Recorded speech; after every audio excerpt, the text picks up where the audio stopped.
చేసిన తప్పు ఎప్పటికీ వదలదు. అయితే ఆ తప్పు ఎందుకు చేశామన్న బాధ మాత్రం వెంటాడుతుంది. బొంబాయి బాంబ్ పేలుడు కేసులో శిక్ష పడిన బాలీవుడ్ హీరో సంజయ్ దత్ ఇప్పుడు పశ్చాత్తాపంతో తల్లడిల్లుతున్నాడు. చేసిన తప్పుకు ప్రాయశ్చిత్తంగా దేవుణ్ణి శరణు వేడుకుంటున్నాడు. జైలుకెళ్లాల్సిన టైం దగ్గర పడుతున్న కొద్దీ కొన్ని రోజులుగా ఆలయాల ప్రదక్షిణలు చేస్తున్నాడు.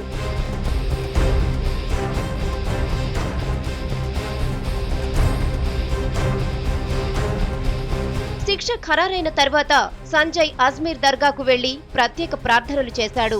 వారం రోజుల క్రితం మధ్యప్రదేశ్ దటియా జిల్లాలోని దేవీపీఠ్ ను దర్శించుకున్నారు. కుటుంబ సభ్యులతో కలిసి స్పెషల్ ఫ్లైట్ లో వెళ్లిన సంజయ్ దేవీమాతకు ప్రత్యేక పూజలు చేయించాడు.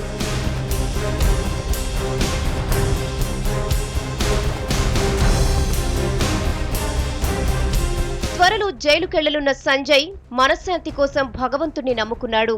ఓవైపు తీరికలేని షూటింగ్లతో బిజీగా ఉన్నా షూటింగ్ జరుగుతున్న ప్రాంతాల్లోని గుళ్లకు వెళ్లి వస్తున్నాడు. మతాలతో సంబంధం లేకుండా కనిపించిన దేవుళ్లందరినీ వేడుకుంటున్నాడు.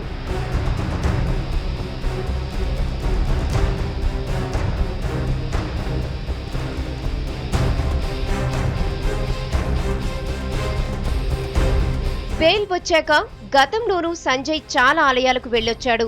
ప్రత్యేక పూజలు చేశాడు. ఇప్పుడు జైలుకెళ్లే ముందు దేవుణ్ణి స్మరించుకుని మనోధైర్యం కూడగట్టుకునే ప్రయత్నం చేస్తున్నాడు.